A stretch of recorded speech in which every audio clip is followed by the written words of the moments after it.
Hey guys, tonight we're stepping back to a time before central heating, before Netflix, and definitely before anyone invented insulation that worked. So, get comfy, pull the blanket up, dim the lights. Because tonight, we're drifting into the long, dark season that everyone in the Middle Ages quietly dreaded. Winter. Not the cozy, slowy postcard kind, no. This is the real medieval winter, the kind that smelled faintly of turnips and despair. Let's begin. So, imagine it's December, maybe 1300 something. You're in a village somewhere in England, France, or honestly, anywhere north of the Mediterranean, because they all had one thing in common. It was cold. And not cute sweater weather cold, we're talking your ale freezes in the mug kind of cold. There's no glass in your window, just a stretched bit of oiled linen flapping sadly in the wind. The walls are damp, the thatch above is leaking, and your breath fogs the air like a small ghost that reminds you of every bad life decision you've ever made. At night, the only warmth comes from your livestock. Yes, the animals often slept inside with people. Chickens, pigs, sometimes even a cow. Not because medieval people were quirky, but because cows are basically space heaters with legs. You didn't choose this life. It just was. And here's the thing. The medieval calendar didn't exactly give people a break. From November to February, food was scarce, days were short, and most of the population just tried not to die. Agriculture? Paused. Travel? Miserable. Fun? Questionable at best. Even nobles with castles didn't exactly have it great. Sure, they had more food and thicker walls, but luxury back then still meant sleeping in a drafty stone chamber that could double as a refrigerator. Let's just say if you were a medieval lord, your main winter entertainment was watching your breath in candlelight and wondering if your servants were plotting to steal your boots. Now, before we go too far into the cold, let's talk about how people actually tried to stay warm. For most peasants, it came down to three things: fire, layers, and blind optimism. The average medieval fireplace was bad. It didn't really heat the room, it mostly smoked everyone out of it. Chimneys were still a luxury in many places, so the smoke just drifted upward, coating your rafters and your lungs in tar. The floors? Dirt. The draft? Constant. The insulation? The hope that hay stuffed between your roof beams might do something. Spoiler, it didn't. When night came, you'd crawl into a straw mattress, which by February was full of fleas, lice, and possibly the memories of past tenants. Blankets were often made from wool, sometimes fur if you were rich, and if you were very poor, well, you might just sleep in your clothes. Actually, everyone slept in their clothes, even kings, because the idea of changing into pajamas was centuries away. And speaking of kings, let's float over to them for a moment. Even inside royal castles, winters were harsh. Imagine the Great Hall. Tapestries on the walls, roaring fire, feasting. It looks romantic now, but behind the glamour, people were shivering. That huge open hall, it was impossible to heat. The fire might keep the front row warm, but 20 feet back, everyone else was basically popsicles and velvet. Even Queen Elizabeth I complained of cold, and that was the Renaissance. Medieval queens before her, they didn't complain. They just layered up and hoped frostbite wouldn't ruin their portraits. Let's glide now into the heart of the peasant experience. By midwinter, the food stores were shrinking. The salted meat barrel was half empty. Grain supplies were rationed. You'd stretch what little you had: barley bread, dried peas, maybe some cheese if the rats hadn't beaten you to it. There was no concept of a balanced diet. If you got scurvy, that was just character development. And fresh vegetables? Please, those were a summer memory. In January, the only greens you saw were mold. And even ale, the universal medieval drink, could freeze. So some households would drink warm ale flavored with whatever herbs they had left. Think of it like a sad proto-mulled wine that tasted vaguely of mud and regret. But there was a rhythm to it all. Winter wasn't just survival. It was also reflection, rest, and a little bit of boredom.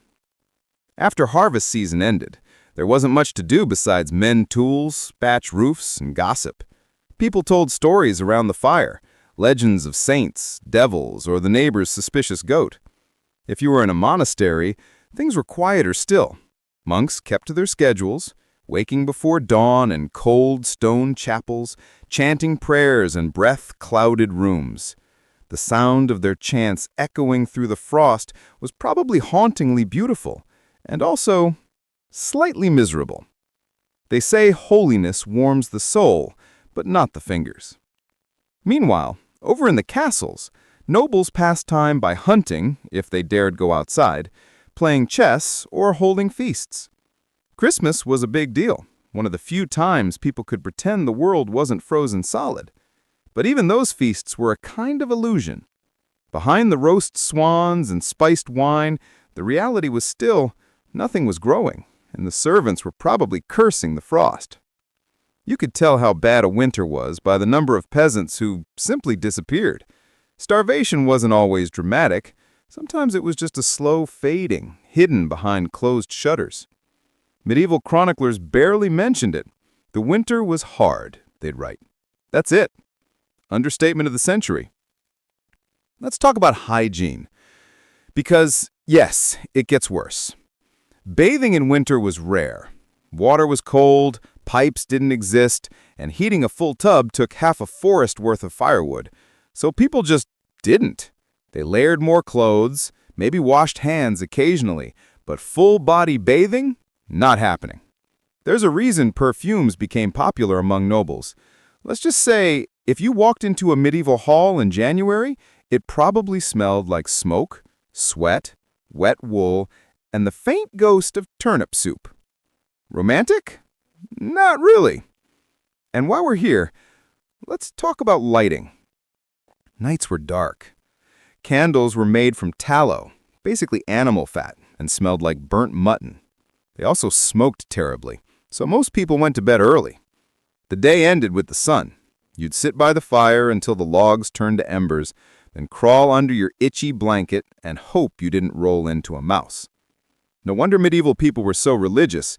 When your daily routine involves fleas, hunger, and endless gray skies, you start praying for spring a lot. But not everything was gloom. There was a strange kind of peace to medieval winters, a time when fields rested, the wars slowed, and life took a breath. Letters were written, songs were sung, babies were born, a lot of babies, winter boredom, you know. And when the first signs of thaw appeared, the drip of melting ice, the smell of wet earth, it must have felt almost holy. So, as you drift off tonight, imagine that world, where firelight flickers on rough walls, snow falls outside, and time itself seems to sleep. It's easy to romanticize the past, but if you'd lived through a medieval winter, you'd probably romanticize modern heating instead. Hey again, wanderer of the sleepless night. If you're still here, tucked under a blanket and listening to my voice while your tea goes lukewarm, good. Because tonight we're climbing out of the smoky peasant hut and walking, slowly, toward the castles. Stone, cold, echoing castles. You know the kind. Towering walls, tapestries fluttering slightly, a roaring fire that looks warm but mostly just heats your knees. Welcome to royal winter. Let's start with the obvious. Being a king in winter was better than being a farmer. But better is a relative term. Sure, you had meat, you had servants, you had fur blankets stacked like pancakes, but your home was still a giant refrigerator made of rock.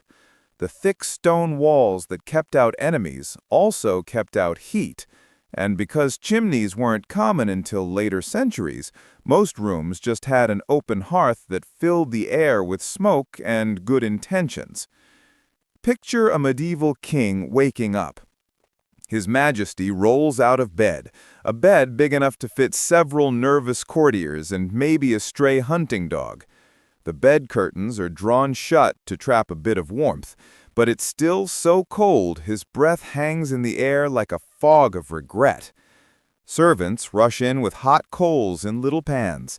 They slide them under his clothes to take the edge off the chill. It's called a brasero in Spain, a chafing dish in England. Basically, an early medieval space heater. Of course, there's always that one unlucky servant who drops it and sets something on fire. It happens. Frequently. Now, kings weren't the only ones freezing for fashion. Queens had their own winter problems, layers upon layers of wool, fur, and silk that looked elegant but weighed roughly as much as a small donkey. Corsets weren't warm, by the way. They were just tight. And the makeup of the time, white lead powder, did not mix well with cold weather. Imagine a frosty January morning, your face cracking like old plaster every time you try to smile politely at the bishop. But the real misery was baths. Royalty bathed more than peasants, yes, but more still meant maybe once a month. Water had to be hauled in, heated by fires, then poured into wooden tubs lined with linen.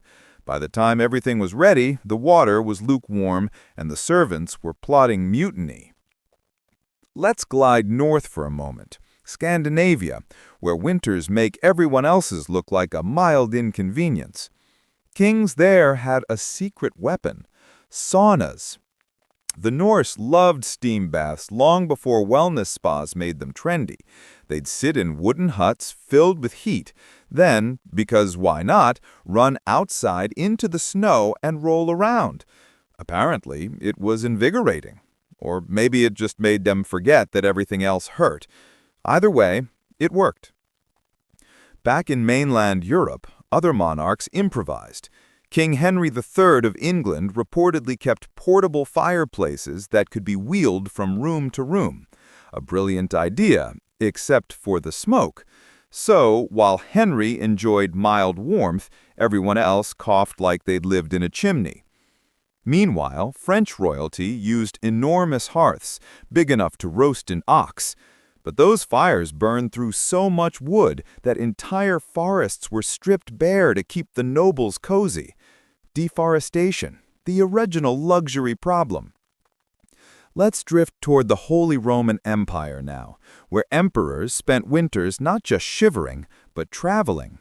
Because medieval rulers were peripatetic, constantly moving between castles to show authority. Imagine doing that in January. Snow up to your knees, horses slipping on ice, your royal banner frozen stiff. If you've ever wondered why medieval kings aged badly, there's your answer. They were basically camping in chainmail for half the year. Now, of course, no royal winter would be complete without feasting. Food was power. So even when peasants starved, the nobles ate like every meal might be their last, because statistically, it often was. In winter, their tables gleamed with roasted swans, boars, and the occasional peacock with its feathers reattached for drama. There were pies stuffed with other pies, and spiced wine, because when everything smells like wet dog and smoke, spices make life feel worth living. But the real winter highlight was Christmas. The 12 Days of Christmas weren't just a song later invented, they were a real medieval thing. Nearly 2 weeks of non-stop eating, drinking, and pretending politics didn't exist. But they did. Every feast doubled as a social chessboard. Who sat near the king, who got the biggest slice of meat, it all mattered. The medieval court was basically Game of Thrones with worse lighting.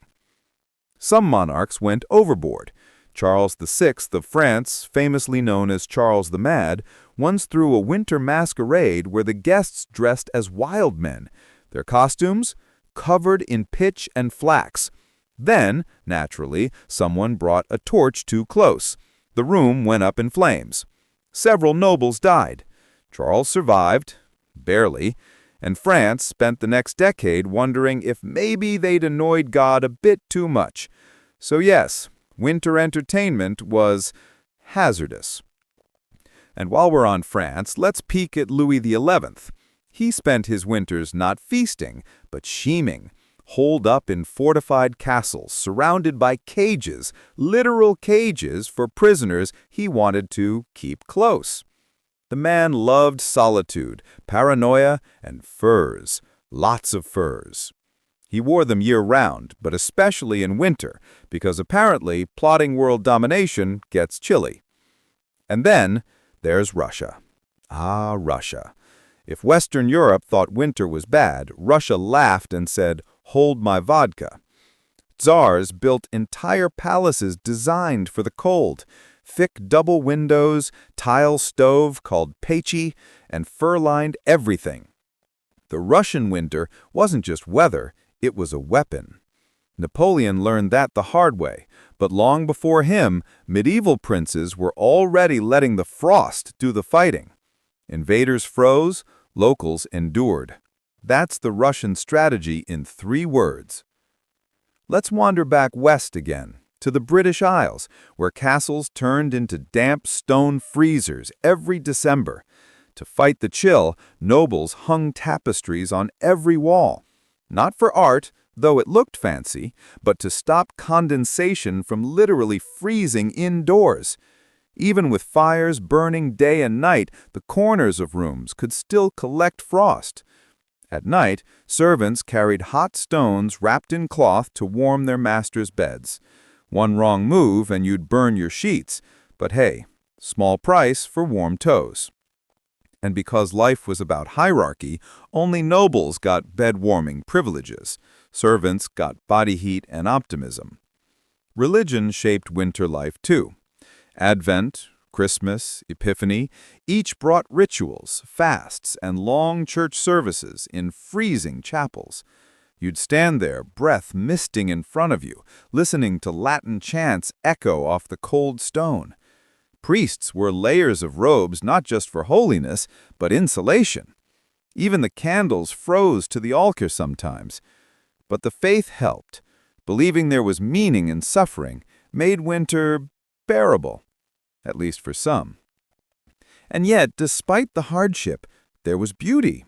Snow-covered castles glittering under a pale moon, icicles hanging from chapel roofs, the muffled quiet that falls when everything freezes, the sound of a world holding its breath.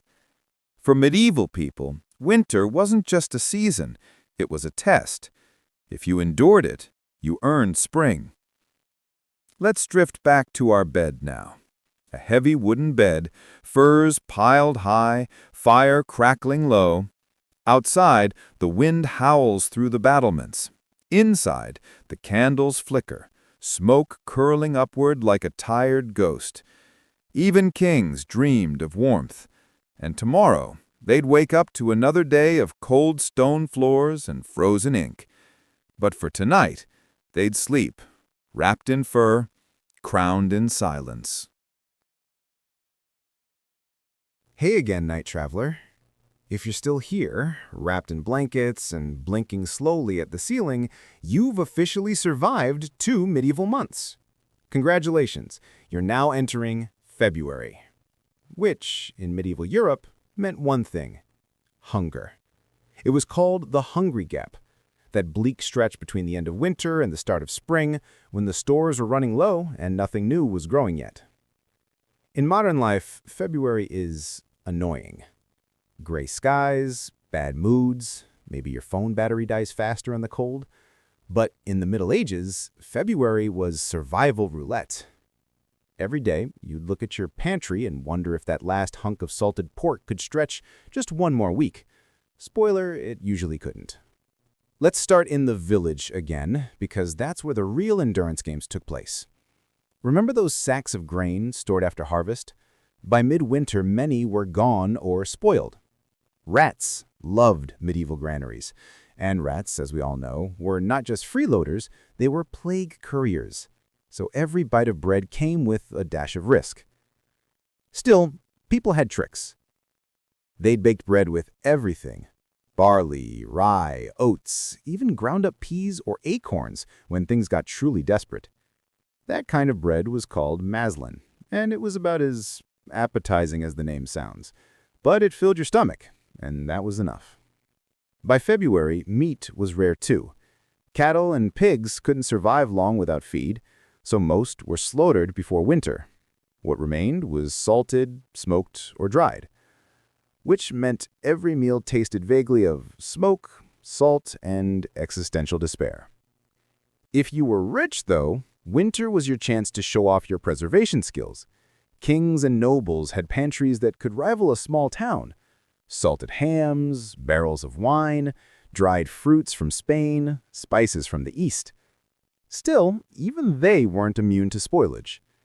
There's something deeply humbling about a duke discovering that his prized venison has turned green.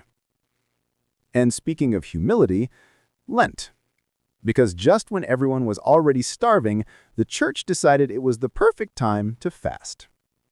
For roughly 40 days leading up to Easter, meat was banned. No beef, pork, or poultry. No dairy either. So medieval people did what humans always do when faced with restrictions. They found loopholes. Beavers, for example, were classified as fish because they lived in water. Which means, yes, medieval monks sometimes ate beaver tails during Lent and felt morally fine about it. That's the kind of theological flexibility only hunger can inspire. But what did the peasants do during Lent, when even the church-approved fish were hard to find? They made soups. Thick, dark stews of whatever they could scrape together. Roots, onions, cabbage, leeks, maybe a handful of beans or lentils. If they were lucky, a bone for flavor. If not, they boiled water and pretended. One popular dish was called pottage. It was essentially medieval oatmeal, but with fewer rules. You tossed in whatever was around, grains, herbs, bits of old meat, and let it simmer for hours. It never really tasted good, but it was warm. And in February, warmth was victory. Of course, some winters were worse than others. When crops failed because of frost, floods, or pure bad luck, famine struck. Chroniclers didn't write much about these events. Maybe they didn't want to remember. But when they did, the descriptions were chilling. People boiling bark, grinding old bones for flour. There's even a record from the 14th century where starving villagers were caught stealing corpses from graveyards for soup. Dark, yes, but that's what desperation looks like when there's no safety net, no grocery store, no next delivery truck. Winter stripped away the illusion of control. Even nobles weren't fully safe. In bad years, their tenants starved, their rents vanished, and their feasts shrank. There are letters from medieval lords apologizing to guests for serving modest meals, meaning only 3 courses instead of 6. Oh, the horror. Still, famine didn't care about rank. If the granaries were empty, your crown didn't change the weather. Let's drift into one particular year that really broke Europe's spirit. 1315, the year of the Great Famine. It started with endless rain. Crops rotted in the fields, hay failed, and livestock drowned in mud. By winter, people were eating seed grain meant for planting. Then spring came, and nothing grew. Chroniclers wrote of a failure of all food and of all creatures. They said people ate cats, dogs, even leather. And when even that ran out, they ate nothing at all. It lasted 2 years. When it was finally over, 1/10 of Europe was gone. After that, winter never felt the same again. But life, being stubborn, continued. When the hungry months passed, people celebrated like survivors, planting, baking, and feasting again. Spring was more than a season. It was resurrection. And perhaps that's why winter festivals mattered so much, why Christmas and Carnival and every cold weather feast became sacred, because they broke the monotony of hunger with music, laughter, and just a little too much ale. Let's talk about that ale. Medieval ale was everywhere. Water wasn't always safe to drink, so people, even children, drank weak beer daily. It was brewed from barley, sometimes flavored with herbs or honey. By February, though, the ale barrels were running dry. So people started second brewing, reusing the same grains to make weaker batches. It was called small ale. Essentially, beer-flavored water, but still safer than the river. And since everyone was mildly tipsy all the time, winter conversations were probably just a bit more philosophical. While peasants rationed, monasteries had slightly better luck. Monks were disciplined. They planned their cellars like accountants. Salted fish, cheese wheels, preserved fruit, enough to last the cold months. And they had one secret weapon: beer brewing. Monasteries perfected the art of fermentation, both to survive and, to be honest, to make fasting less boring. Because nothing says spiritual reflection like a 10% Trappist ale. By late February, hope returned. A faint one. Snow began to melt, streams thawed, and the first green shoots appeared. People collected wild herbs like sorrel and nettle for soup, desperate for something fresh. After months of brown and gray, even a weed looked beautiful. There's something poetic about that. How a sprig of green could feel like a miracle. Let's wander now into a manor kitchen. The fire's crackling, smoke curling toward the rafters. A cook, red-cheeked, exhausted, stirs a massive cauldron of stew.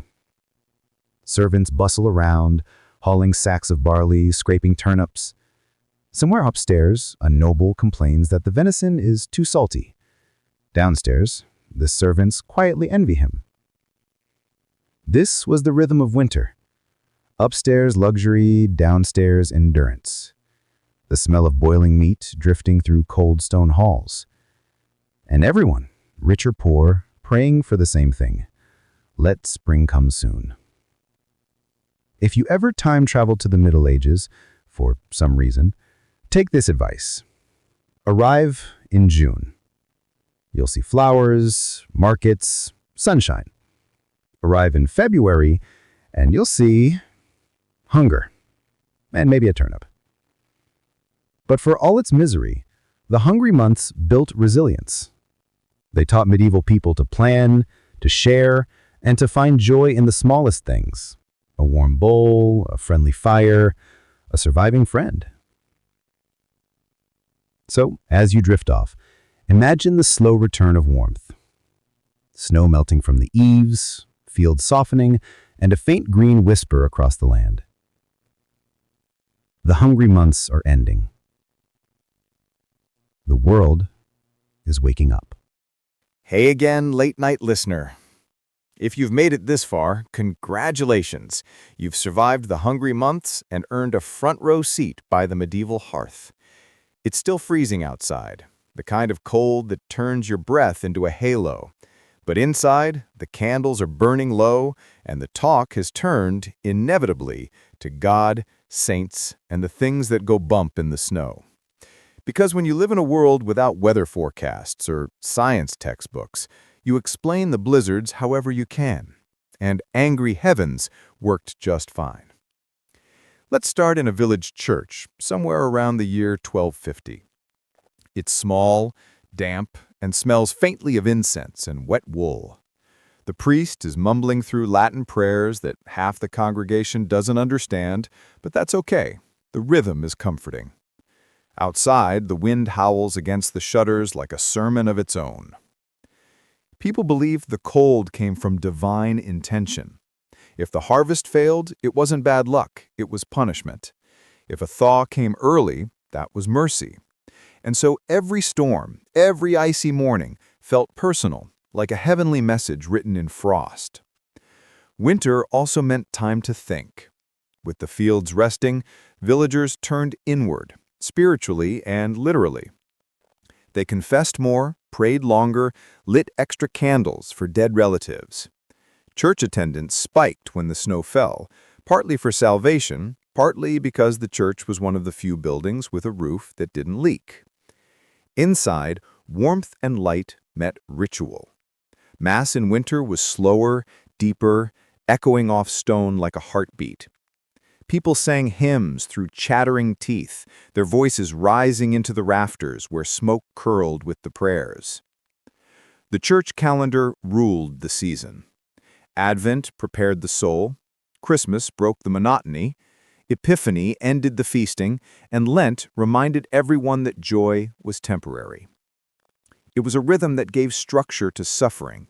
You always knew what came next, even if you didn't know where your next loaf of bread was coming from. During long nights, monks copied manuscripts by candlelight, bent over cold desks, fingers stiff, ink freezing in the pot. Some marginal notes survive where a scribe simply wrote, "I am cold." It's oddly touching. 800 years later, we can still hear the shiver in his pen. But faith wasn't just about comfort. It was also a shield against fear. Because medieval winters had a sound, creaks in the timbers, footsteps in snow, wolves howling on the edge of the forest.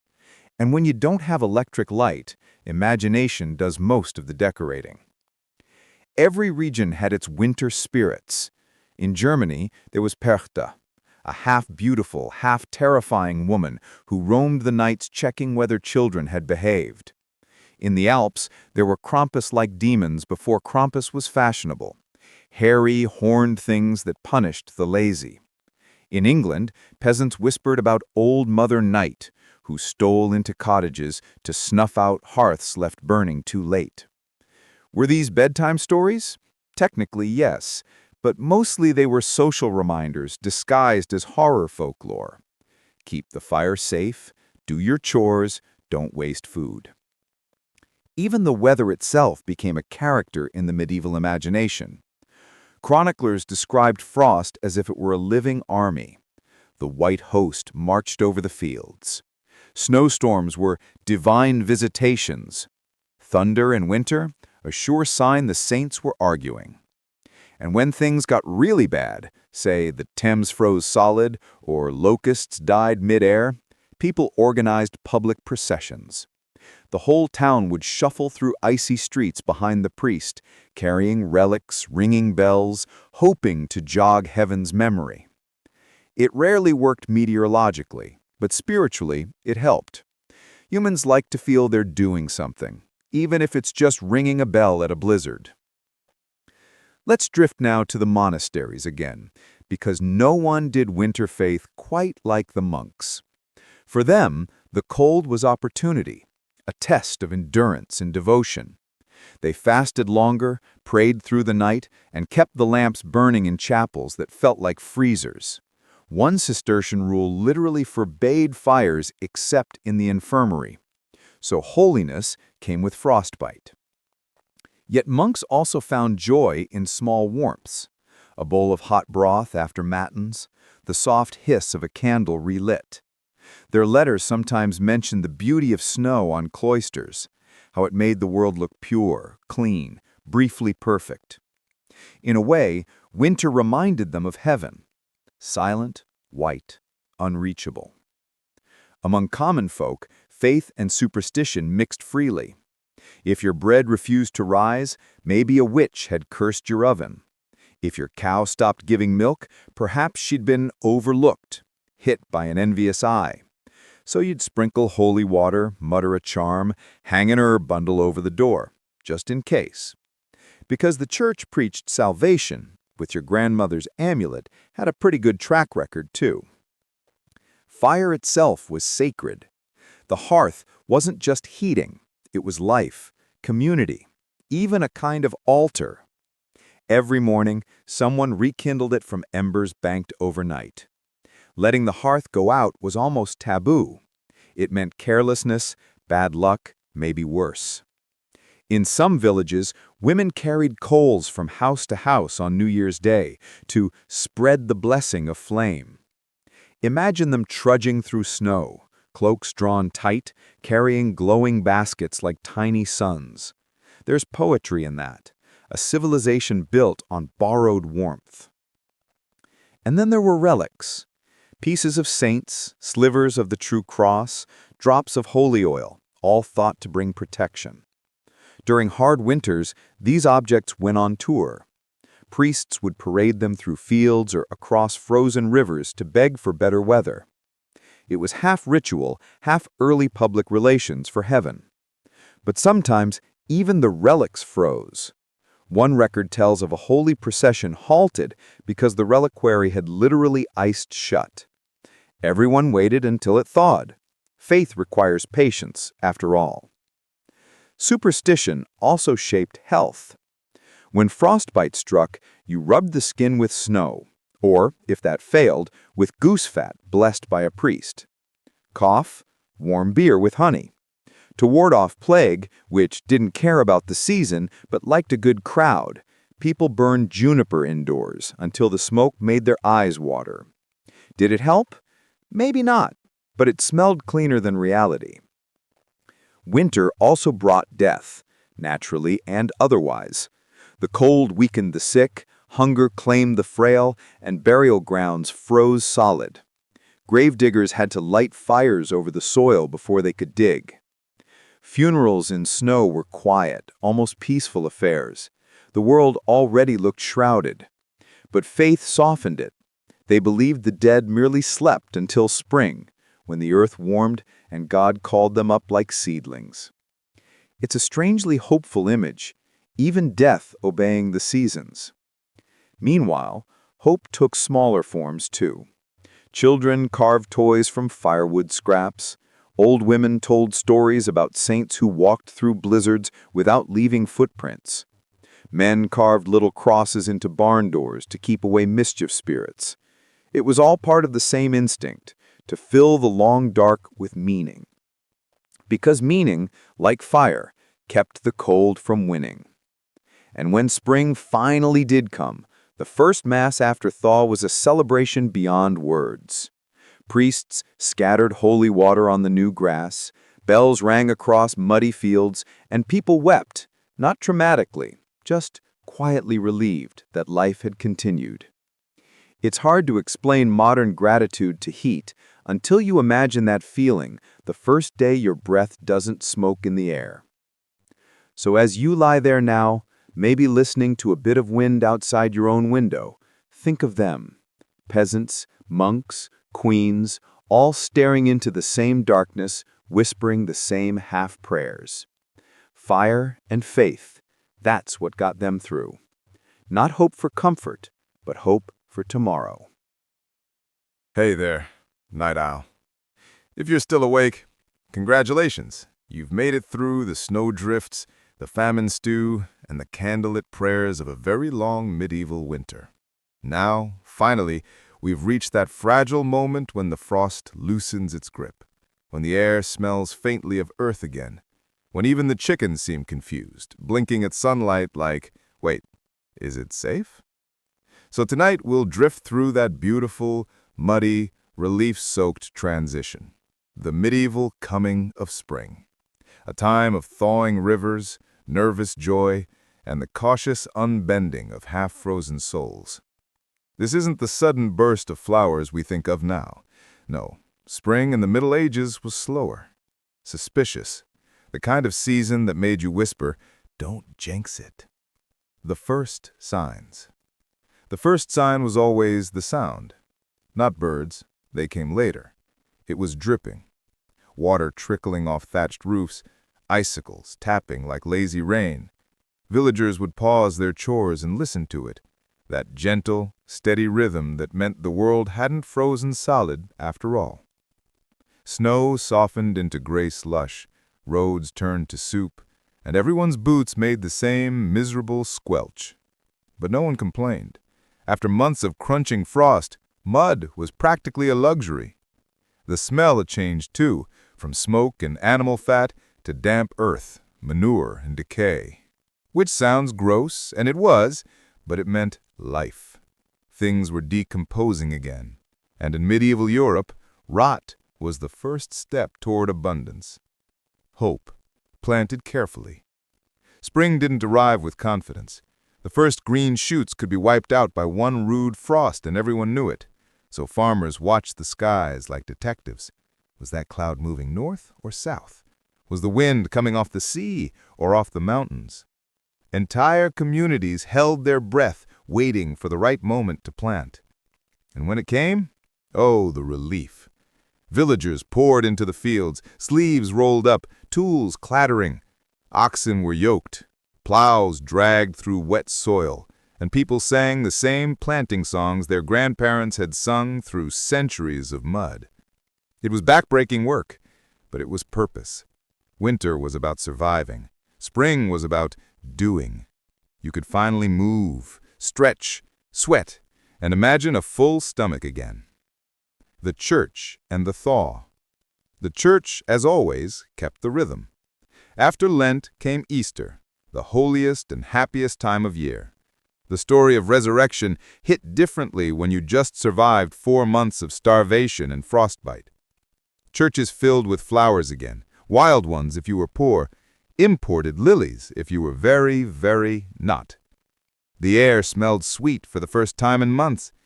Candles dripped in warm wax instead of freezing mid-drip, and the hymns sounded lighter, faster, almost cheerful. Priests wore white and gold instead of somber purple, and entire villages turned out for processions that wound through the countryside.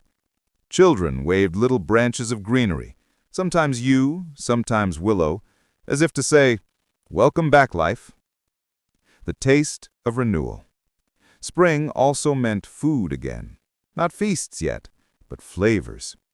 After living on salted meat, dried beans, and despair, people craved anything fresh. So the first edible greens, nettles, leeks, garlic, wild herbs, were greeted like miracles. There's a lovely old English recipe from the 1300s called pottage of good green things, which basically meant whatever hasn't died. Boil it, salt it, and there you go, gourmet renewal. And then came eggs. Hens, who'd stopped laying during the dark months, began again with the longer days. It's no coincidence that Easter is all about eggs, the literal return of life, wrapped in a shell. Peasants didn't paint them for Instagram, they just ate them like tiny symbols of hope. Strange spring rituals. Now, medieval people loved a good excuse to celebrate, especially after surviving something miserable. So springtime became a blur of half-pagan, half-Christian, entirely strange traditions. In some parts of France and Germany, villagers held feasts of fools, chaotic festivals where peasants dressed as bishops and mock sermons were shouted from barrels. It was catharsis, a chance to laugh at authority and winter's cruelty before going back to obedience. In England, there were Plough Monday parades. Farmers dragging decorated plows through towns, collecting beer and bread to bless the coming season. In Scandinavia, people burned straw effigies to chase away the cold. Sometimes they named the dummy Old Winter, because medieval subtlety was not a thing. And then, of course, came May Day, technically summer's start in the old calendar, a full riot of ribbons, maypoles, flowers, and the kind of innocent flirting that was only innocent until sunset, because, well, after 4 months trapped indoors, people were feeling social again. Castles in the sunshine. Let's glide from the muddy village lanes to the high walls of a castle. Even nobles got restless in winter, trapped in their stone halls, wrapped in fur, pretending chess counted as entertainment. When spring returned, they erupted into motion, falcon hunts, garden walks, tournaments, and of course, the traditional look rich while doing absolutely nothing on the terrace. Medieval nobles also treated the thaw as a kind of spiritual detox. Chroniclers mention queens commissioning new chapels in thanksgiving for the return of light. Kings went on pilgrimages, or more accurately, scenic walks followed by wine. And yes, spring romances bloomed too. Minstrels returned to the roads bringing songs about love, loyalty, and the many creative ways to rhyme heart with depart.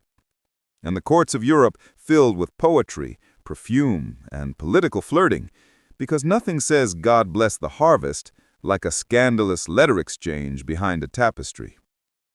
Festivals of the living. Across Europe, there were dozens of local spring festivals with names lost to time. But they all had the same core, a celebration of survival. Villages lit bonfires to symbolize the sun's strength returning. Young men leapt over flames to prove their bravery, and occasionally singed their leggings.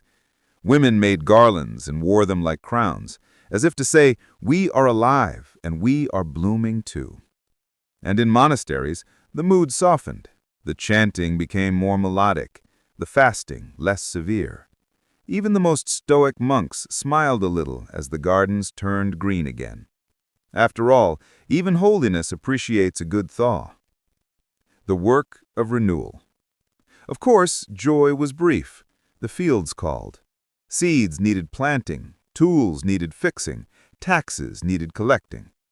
Medieval life was never far from labor. But there was gratitude in that work.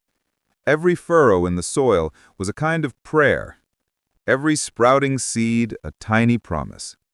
For peasants who'd spent the winter scraping mold off barley bread, the sight of green rows stretching across a field was almost holy. And just as the land revived, so did the people. Cheeks pinkened, children played outdoors again, markets reopened with music, gossip, and the occasional chicken theft. Memory of the cold. Still, even amid celebration, winter left its mark.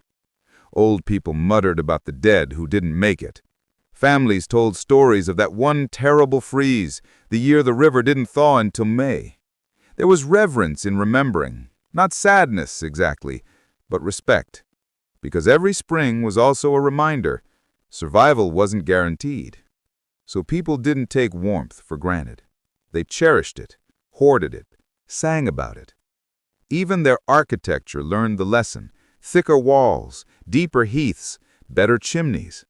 The memory of cold built the comfort of the future. And so the medieval year turned again. Winter, spring, summer, autumn, always the same cycle of hunger and hope. But somehow it worked. Human beings, fragile and forgetful, kept finding ways to outlast the frost. They built meaning out of misery, faith out of fear, light out of the smallest flame. And maybe that's why their world, for all its hardship, feels oddly familiar. We still wait for the thaw. We still find hope in the quiet drip of melting ice. We still chase warmth, literal and emotional, through our own long winters. So as we close tonight's story, take one last deep breath. Imagine a medieval morning, the sun rising pale over wet fields, the last patch of snow shrinking by the riverbank, smoke curling from cottage chimneys, the sound of someone laughing softly because the world didn't end after all. That's spring. That's survival. And that's the quiet miracle that kept the Middle Ages and us alive. Thanks for staying awake or for falling asleep to this long, meandering walk through medieval winter and spring. If you like this slow dive into the frozen past, you might enjoy the next story, The Forgotten Summers